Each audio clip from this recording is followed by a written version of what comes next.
أعوذ بالله من الشيطان الرجيم بسم الله الرحمن الرحيم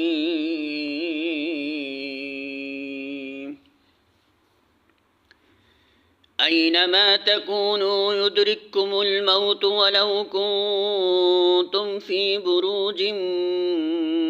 مشيدة وَإِن تُصِبْهُمْ حَسَنَةٌ يَقُولُوا هَٰذِهِ مِنْ عِندِ اللَّهِ وَإِن تُصِبْهُمْ سَيِّئَةٌ يَقُولُوا هَٰذِهِ مِنْ عِندِكَ قُلْ كُلٌّ مِنْ عِندِ اللَّهِ فَمَا لِهَٰؤُلَاءِ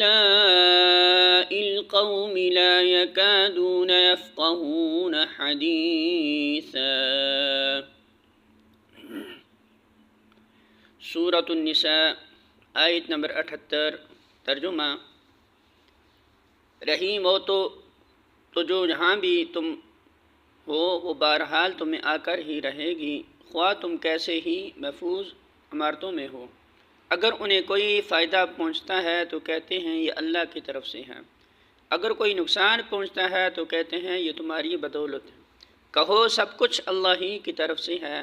آخر ان لوگوں کو کیا ہو گیا ہے کہ کوئی بات ان کو سمجھ میں نہیں آتی۔ سورۃ النساء حاشیہ نمبر 109، یعنی جب فتح و ظفر اور کامیابی اور سرخروئی نصیب ہوتی ہے تو اسے اللہ کا فضل قرار دے دیں اور بھول جاتے ہیں کہ اللہ نے ان پر یہ فضل نبی ہی کے ذریعے سے فرمایا، مگر جب خود اپنی غلطیوں اور کمزوریوں کے سبب سے کہیں شکست ہوتی ہے اور بڑھتے ہوئے قدم پیچھے پڑنے لگتے ہیں تو سارا الزام نبی کے سر تھوپتے ہیں اور خود بری ذمہ ہونا چاہتے ہیں۔